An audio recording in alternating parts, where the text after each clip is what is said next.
All right, so I just want to give a quick introduction. Thank everybody for being here.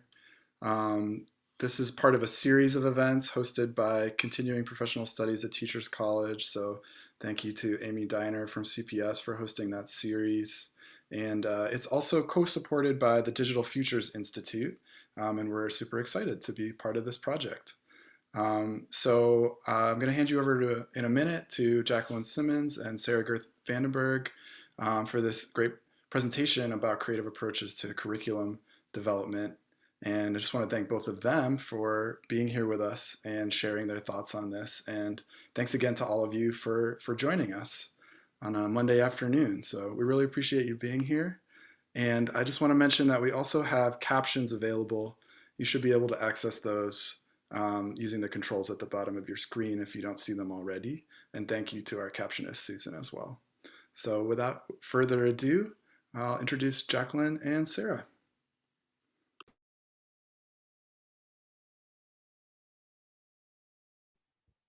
Hello, everyone. Welcome. And thank you so much for joining us from around the country. It's so exciting to always look in the chat window and see where everybody is from. And we certainly have a really broad participation today. We'd love for those of you who are just joining us to continue to introduce yourself. Just tell us who you are and where you are in that chat window. And also, since we have a minute, you might test out this Jamboard link. It's a QR code that you can use on your phone. We'll be using it a little bit later. And it's okay if you don't have it. We'll give you an opportunity to download it a little bit later. Continue to use that chat window to remain in conversation with each other. And feel free to use either that or the Q&A function if you have questions along the way. We'll be pleased to either answer them as we go or take some time at the end for question and answer as they come up. So our focus today is on creative curriculum design and integrating some of the thinking that we do in the field of curriculum studies to help you all make some practical choices for your teaching and learning. I am Dr. Jacqueline Simmons, and I'm joined here by my colleague, Sarah Gerth Vandenberg. We're both teaching faculty in the Curriculum and Teaching Department at Teachers College, Columbia University. And we both work with a curriculum lab at Teachers College that we'll be talking more about later in the session. And before we get to it, we just want to take a moment to thank you to the wonderful support team from the Continuing Professional Studies at Teachers College and from the Digital Futures Institute. Both Amy Diner and Joe Rinaferri have been so helpful in putting this together and putting the whole series together. I'd like to thank Carly Stathakas, who is helping us with tech support, and Susan McIntyre, who's going to be providing the closed captioning. So as you all know, webinars like this take a whole team to put together. So they're behind all of this. We really thank them so much for their support. So first, I want to make sure that you know where we're coming from in sharing this work with you. As Sarah mentioned, we have been a part of what is called the Black Paint Curriculum Lab at Teachers College. And in this lab, we're really interested in ways to involve teachers and students and administrators and parents in deeper conversations about how the potential for teaching and learning sits in all sorts of spaces. And we're talking about schools, of course, but we're also talking about public spaces like parks and on streets and in art museums and in cultural events. And of course, like during the past year at home and in the virtual spaces where social media and popular culture have grabbed our attention. All of these are rich spaces that not only grab our attention, but they have the potential to provide knowledge and inspire creative teaching and engaged participatory learning. So we call the activities of the lab Black Paint for that metaphor of those iconic school blackboards, which are those surfaces that are designed to container ideas and have them be remade and erased and modified again and again. So we want to apply that metaphor for how we rethink curricular strategies that are so crucially important, especially in these uncertain times. So throughout this session, we'll tell you more about that work, and you can browse our website at the URL listed at the bottom here. to learn more about our projects. Our goals for this session today is to inspire you and provide a few creative examples and prompts that you might be able to incorporate into your teaching tomorrow or next week or into the future. And to do so, we'll hopefully achieve these goals, make a little bit of an argument for why alternative curricular approaches are so necessary right now, and then introduce some creative strategies to enhance your own curriculum design. And we'll explain these in terms of multimedia approaches, place-based pedagogies, and sensory prompts. These have all been the kinds of pedagogies that we've been using in our curriculum lab work with teachers and students. And then we'll engage you in a few experiential activities that you might consider using in your own classrooms. And so to begin, I find it's always really helpful to explain the kind of work that we do in the field of curriculum studies. As researchers, as curriculum designers, as teachers, we are probing questions about what knowledge is worth knowing and what knowledge is worth teaching and what instructional approaches should be used and where should teaching and learning take place and what evidence of learning might look like. And we challenge the assumptions that typically guide the answers to all of those questions. As educators, we often take for granted that the knowledge that's in our standards documents or in the textbook or that come up on our state and national assessments, or even the international expectations for what 21st century learners are supposed to be, that's the whole story. What they say is what is important to know, and it's generally what we're expected to teach. And these beliefs all drive our educational machine.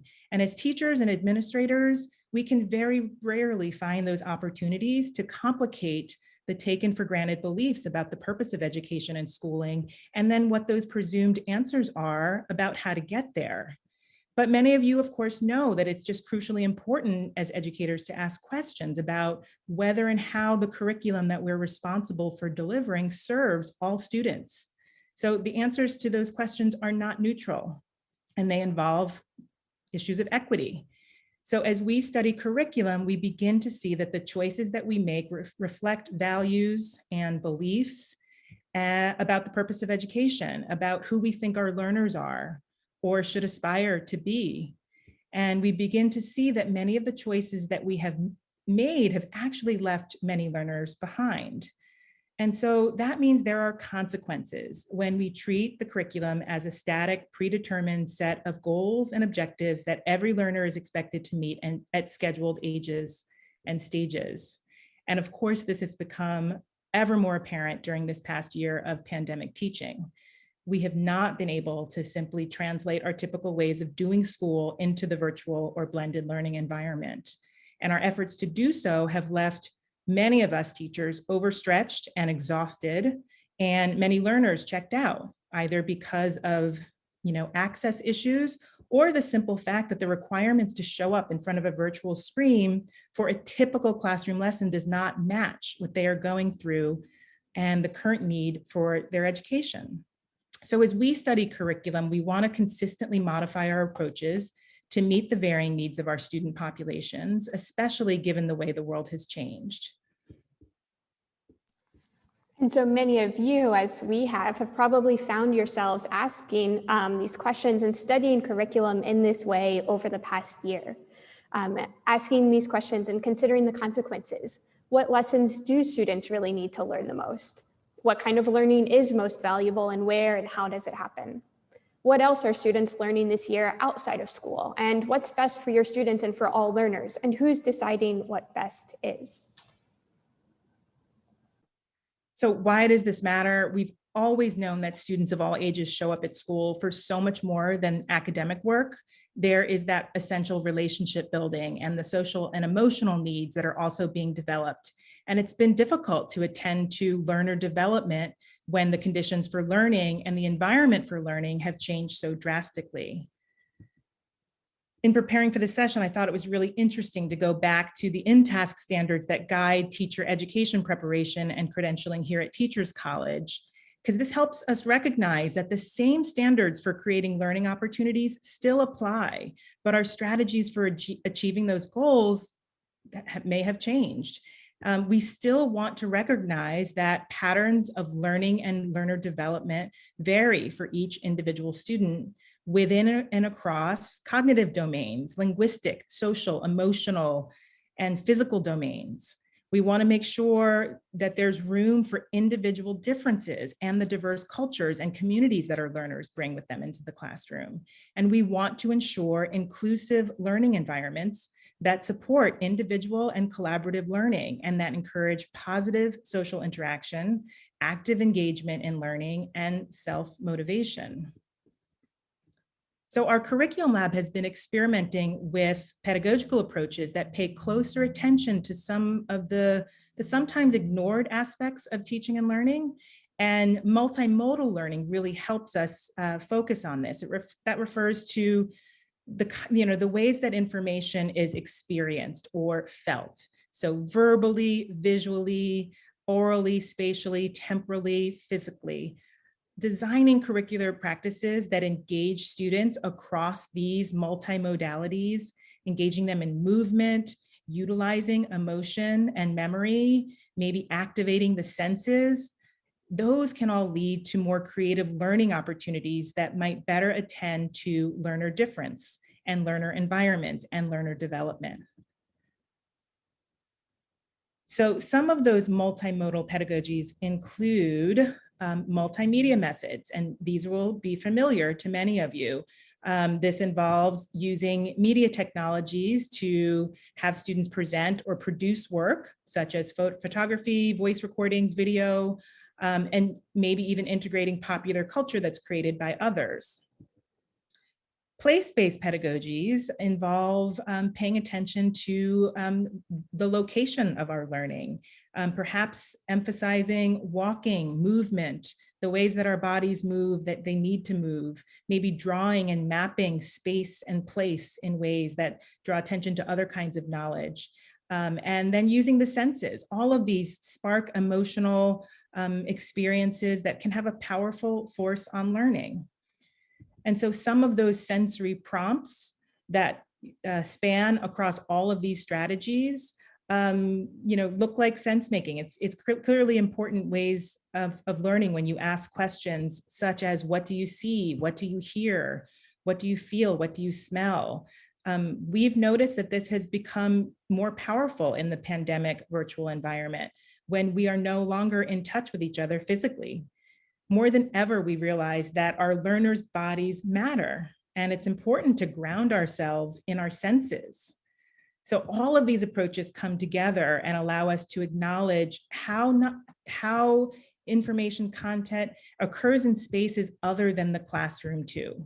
So in these uncertain times, all of the places where people are asked to converge, or those places where we have been in isolation, they all involve and spark some kind of sensory experience. They engage us with memory, affect, and emotion. They can spark both creativity and uncertainty, but all of those must be a part of how we're grappling with knowledge and content. So we have some examples for you of how we bring these multimodal approaches together in creative curriculum design projects. So many of these multimodal curriculum strategies, particularly the place-based pedagogies, came into play as some of us considered how to design curriculum to engage students in questions around gentrification and the changing urban landscape. This is a pre-pandemic event where Raquel Vigil, a graduate of our program, guided us through experiential walking, sensing, and mapping activities to create a dialogue about the impact of development and the tensions between constructed places and community needs. These methods that we used in this experiential activity as a lab, walking, mapping, sensing, drawing, engaging with that built space, can engage kindergarten and fourth grade students in thinking about their community, but also work really well with older students and adolescents as they move into the social analysis and action around questions of equity and access in the built environment.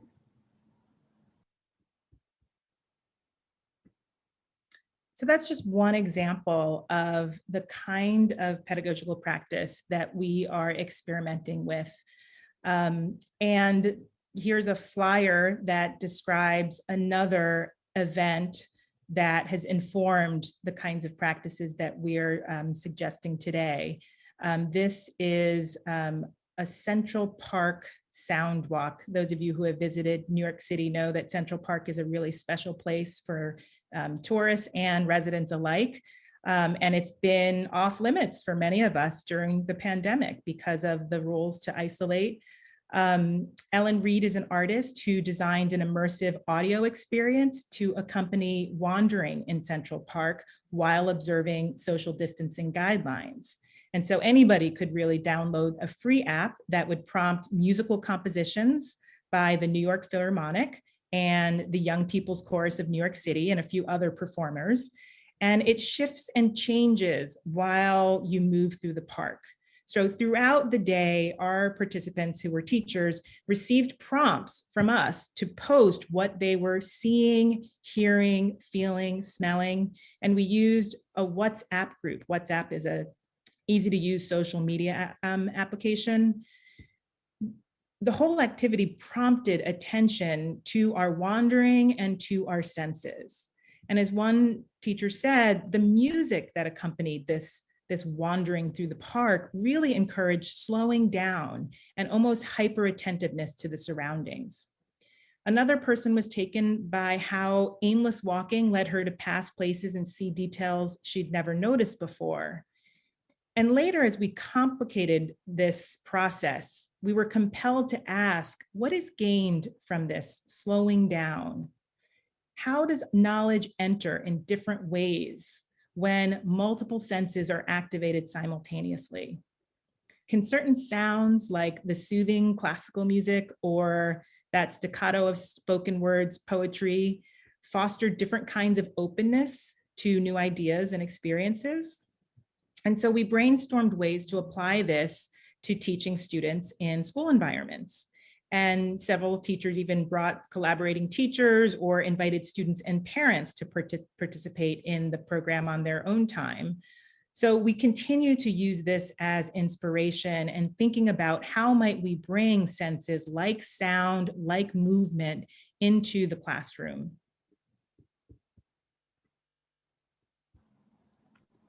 Clearly, we've been limited, though, in our ability to go on field trips and take walks together over the past year.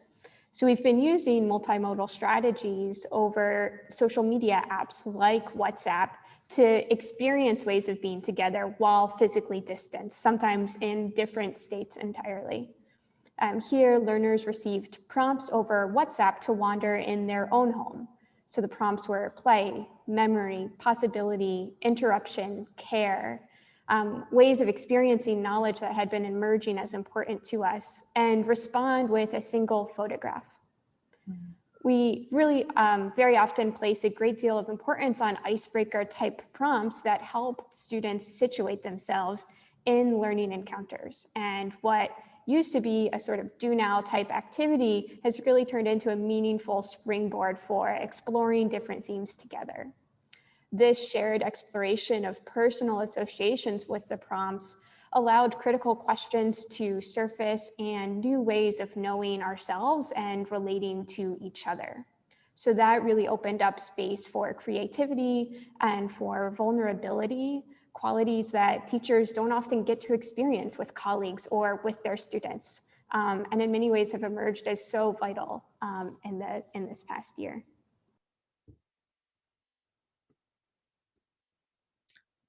So activities like those WhatsApp prompts, as Sarah said, make space for creativity and vulnerability.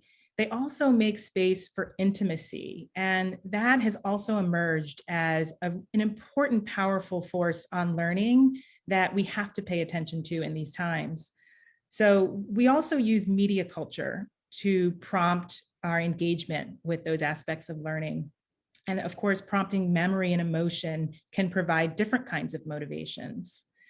We had an activity where we invited teachers and met other participants in our lab to watch a film together. Some of you have probably seen this wonderful film called Minari, which is a profile of a Korean family who moves to the United States, a rural area. And, you know, the themes of family and home and belonging are both particular to their experience and also so universal to what many of us experience. So we provided different kinds of prompts, both pre and post viewing, to encourage students to pay attention to material objects as a way to prompt engagement with emotion and memory, and the kind of inquiry, the kind of knowledge creation that comes from those activities. So the pre-prompt, before, we asked people to simply walk around your home and find an object that reminds you of your childhood and sit with it. And then we added some additional prompts, perhaps close your eyes and hold it. And then simply note what you feel. And they could do that in a private journal, or they could do that here on our Padlet. And Padlet is another tool that we tend to use quite frequently in terms of our virtual learning, because it allows the kind of dialogue and engagement that we cannot have in a classroom in a small group discussion or a large group discussion. After watching the film, we also planned some dialogue time, and we asked people to write about a scene in the film that resonated with them emotionally, and perhaps share a memory or a feeling that it conjured for them. And it led to such an incredibly rich dialogue about belonging, about home. And we noted that it could accommodate various content goals in a range of subject matter areas. So that was a really important activity in terms of thinking about how, you know, the Netflix, the ways that we have been engaging in popular culture, in media, can also be used as an asset in terms of thinking about planning curriculum.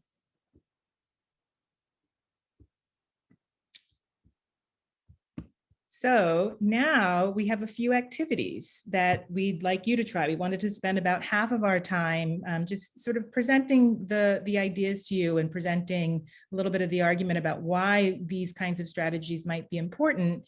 And now we'd like to share a couple of the activities that have helped us blur that container of the school versus Zoom. And we think that these could be integrated in a lot of ways, as a hook into a larger session, or used as another kind of check-in. And, you know, as Sarah mentioned earlier, these are more than just icebreakers. We have seen these kinds of prompts really build relationship and build community, which we so desperately need when we are so physically far apart. So we'd like you to think about this first prompt as one that might help you get into your body. And, you know, this can be really helpful, especially, we know for many of you on the East Coast, like we are, it's the end of a work day. So sometimes you can forget throughout the day to get into your body. So I'm going to ask you to sort of shift in whatever seat you are in and plant your feet firmly on the ground if you can. And maybe have your hands placed on, you know, your chair or by your side, maybe in your lap. And then simply slowly start to roll your neck, but keep your eyes open. A lot of time when we do a neck stretch, we might be tempted to close our eyes. So keep your eyes open and let your eyes simply wander.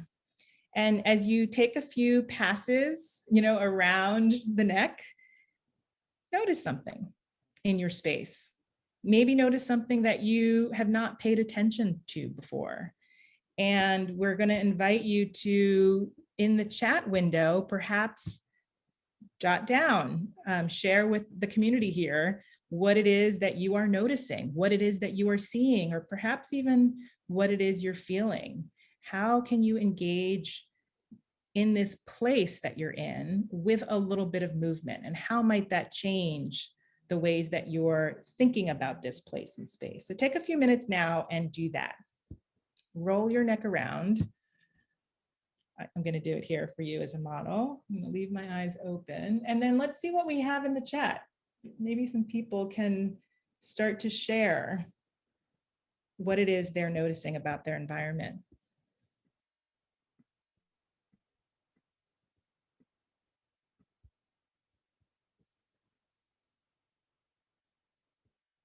I'm gonna give people some time here.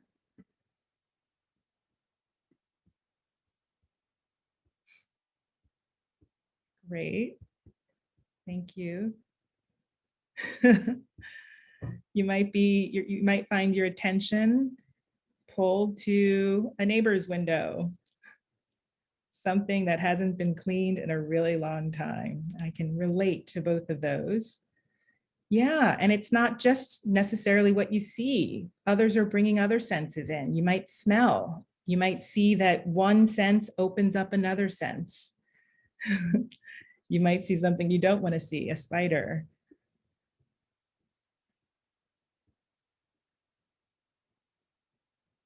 Great. Noticing how clutter has accumulated. A lot of us are noticing the need for cleaning, maybe because it's spring or maybe because it really has been a long time. Some of you are curious, and that's really interesting too, because I think it's the curiosity that is this opportunity for a different kind of motivation. And I love that people are also hearing and listening. And so I just want you to reflect on your own teaching this year and the ways that we have allowed ourselves to perhaps just pause and slow down and consider not necessarily whether we are meeting the goals on the curriculum for the day, but how we are physically in our bodies. And does that matter to this larger conversation about teaching and learning that we're also so concerned with? So this is one activity that has allowed us an opening, a space to be able to tap into some of that neglected kind of knowledge. Okay, thank you for those who shared. I think it's really helpful to just see how people are experiencing the activity as well. Let's move on to another prompt that may capture your attention. And yes, we will share these. I think we will be sharing these slides. The question that came through. So another way we open Curriculum Lab and a prompt that we use a lot relates to our feelings. We'll use Jamboard, so you can scan the QR code here or follow the link that I put in the chat. And the prompt we'll use today is to draw a line or a doodle that represents your day. Draw a line or doodle that represents how you're doing, how you are feeling, or what you're going through. So I'll invite you to take a few moments to do that, and I'll do it myself.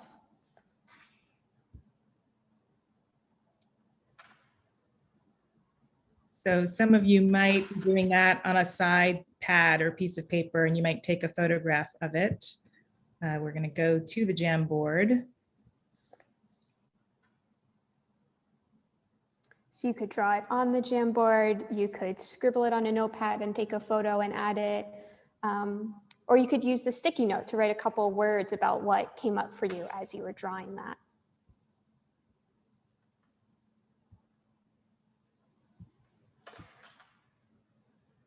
And we find these sorts of questions, how are you feeling, is so loaded, particularly in the past few months. And it can be really helpful to find other ways of entering into that question that maybe don't require words. There's an incredible range of faces here. I'm glad to hear that many of you have found Jamboard to be useful. Other tools that we've used that are similar to Jamboard are Miro, ThingLink. Sarah, you know others? Miro, ThingLink, Padlet. Yeah.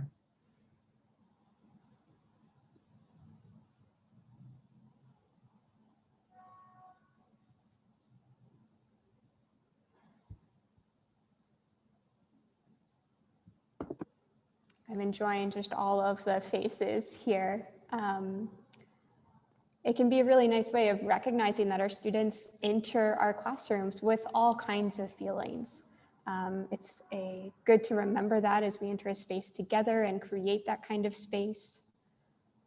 We like to draw a line or doodle to represent how we're feeling, but maybe sometimes we pick a pose or a stretch that our body really needs or to feel right now, or other types of senses like feelings. What's a texture that represents how you're feeling right now?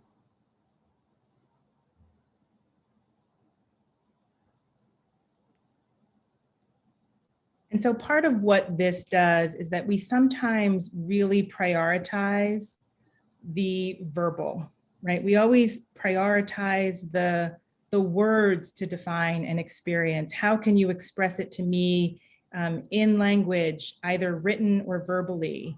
And sometimes that's just not available to all of us. It's not available to all of our students because we're all going through something. And we're trying to make this easy, provide some of these strategies so that there are alternative ways to also perhaps share a feeling, share a concept that don't always rely on these taken for granted ways of producing work and working with knowledge.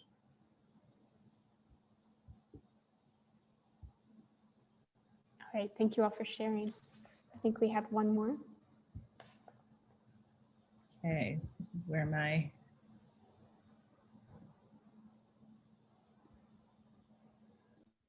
see if this works. Does that work? Great. Okay. So now we want to go back to that belonging and home activity that we described related to the viewing of Minari, the film about home and belonging. So we'd like you to think about your own objects and perhaps even wander around whatever location you are in and share a photo or a description of a childhood object or something related to home or a feeling of belonging that resonates with you. Some of you might just scroll through your phone log and see what you find there. Some of you might want to take a little moment to audio record yourself or video record yourself talking about something. But this we're going to give you a little bit more time for, just so that you can really engage in a little bit of reflection. Objects are certainly a part of this for us. We think bringing in materiality in objects is something that can be very tangible and therefore inspire different kinds of creativity and curiosity and different facets of understanding. But I think that objects can be many kinds of things. Photographs are often objects. And when we have objects, those engage senses in many different ways too. Then you get into the tactile, the feel of something, the texture again. Maybe it's even the smell. When I engaged in this activity, I found an old childhood photo album that I remember putting together sometime in middle school. And I haven't seen it in decades. And, the smell when I opened the pages, the smell of photographs, the smell of the old glue brought me back to a time and place that was very interesting. And not only did it prompt a kind of sharing, but also a kind of curiosity for others and the kinds of experiences they might have.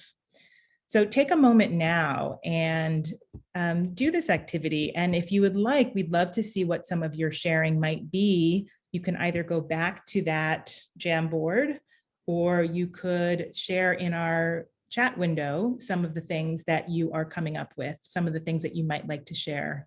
I think it would be interesting for many of us to just make a kind of connection, even though we're so far apart and we're strangers. Is it possible to make a different kind of connection in a webinar space? So unusual than the kinds of webinars I've attended this year.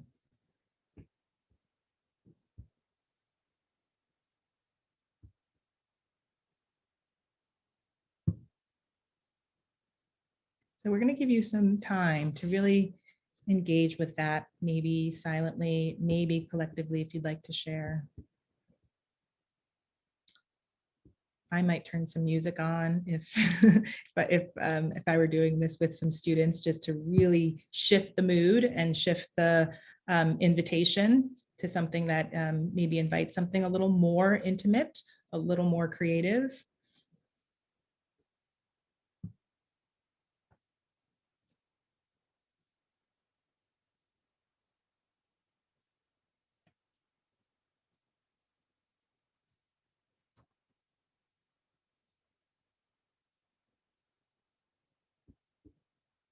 So would anybody like to share? I don't see anything in the Q&A or in the chat window. Feel free to post anything.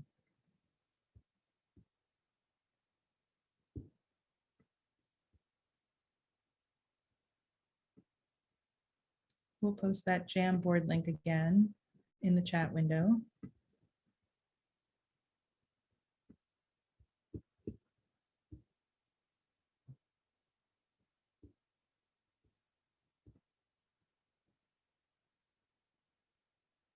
And another thing you might comment on is how you're reacting to the prompt. That might be a completely different kind of engagement or dialogue that's worth having.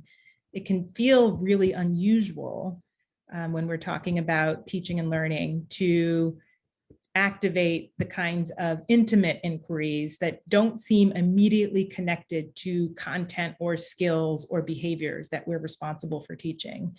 And so then, that can sometimes launch us into a, period of disbelief. Does this really matter? How is this going to help my students? And yet this year has been the kind of year where these are in many ways the only kinds of conversations that seem to matter. They seem to intrude or invade, just showing up, just sitting in this chair in front of the Google School Classroom or the Zoom window. And it can be helpful to include a space for this. And I think we're compelled to think about, will this actually go away? Will this need somehow disappear if we find our ways back into the physical classroom together? Or is it worth making some space for it and finding ways to continue this kind of more creative inquiry into our learning and the kind of motivation that we need to stay engaged with it? Okay, let's see if we have any. Thank you to Catherine who's sharing.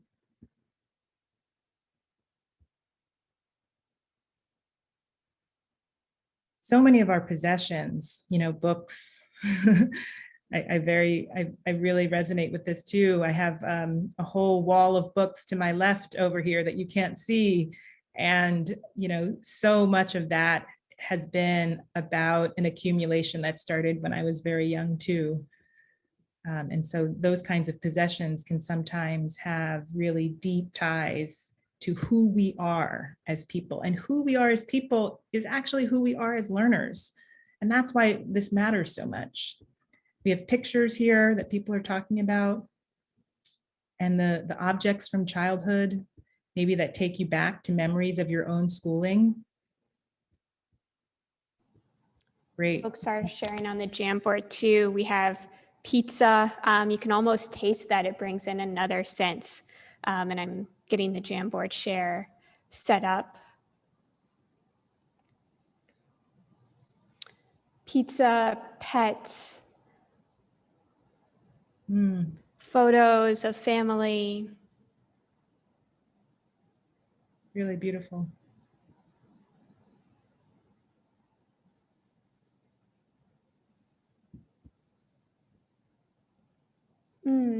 And what's also really nice about this is it highlights all of the other people we've learned from. So learning how to bake a cake from your grandmother.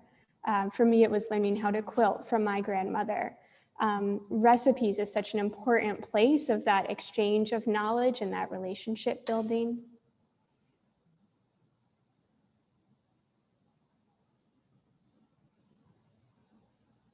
What strikes me about these images and some of these comments is that, as we are saying how crucially important these are now, it occurs to me that these have always been crucially important, right? These have always been what you as teachers and what our students are bringing with us in our backpacks, along with our textbooks and pencils and homework.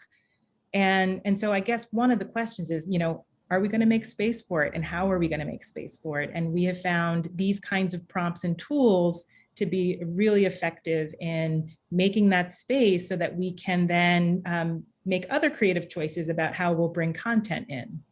And sometimes they intertwine. Sometimes it's not either or. It really is the prompt for creative teaching that I know all of us, it's what brought us to the profession, is that it is actually one of the most creative activities, because we get to come up with activities and lessons that really bind people together, that inspire us. Thank you all so much for sharing some of your personal stories.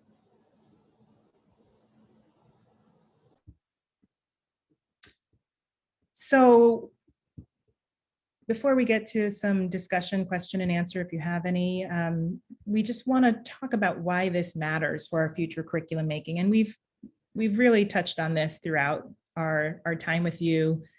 We have the data's in, and our students are more often than not participating in online virtual forms of learning in this past year. And I don't know how soon that's going to end. We know that the majority of students throughout this pandemic have either opted out of in-person opportunities to learn, or they have been disconnected to those in-person options or virtual options to education because of access issues or the lack of connection to parts of learning that have typically motivated them.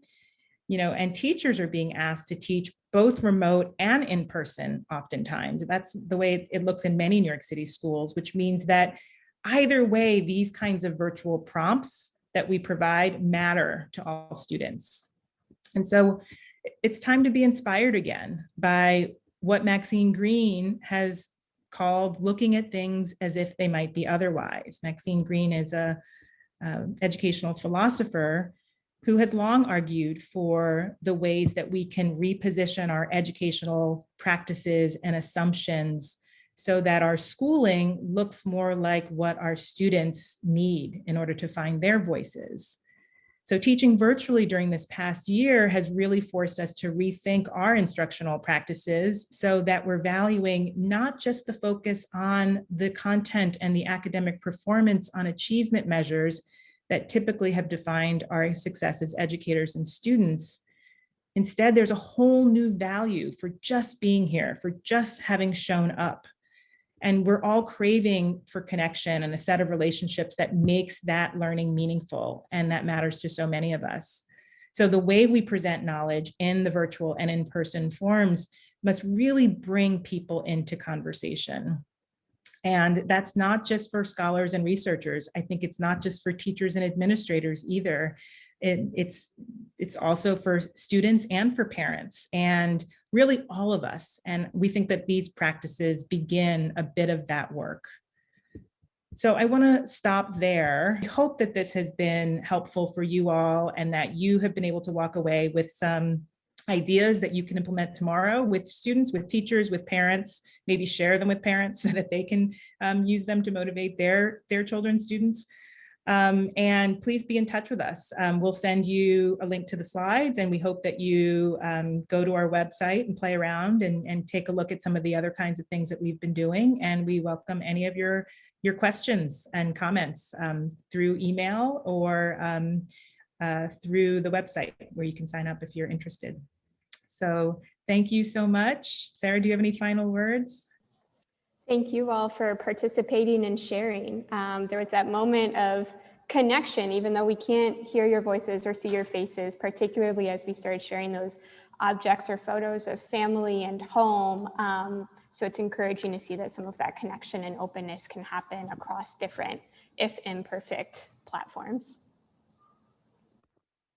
Great. Thank you so much for your feedback. I'm going to turn it back to Joe, I believe, who is going to close the session for us. Thank you so much. This was really great to hear these prompts for inspiring us to think differently about how to engage students and just people that we're trying to work with across these distances in all these different ways. So I really appreciate those invitations.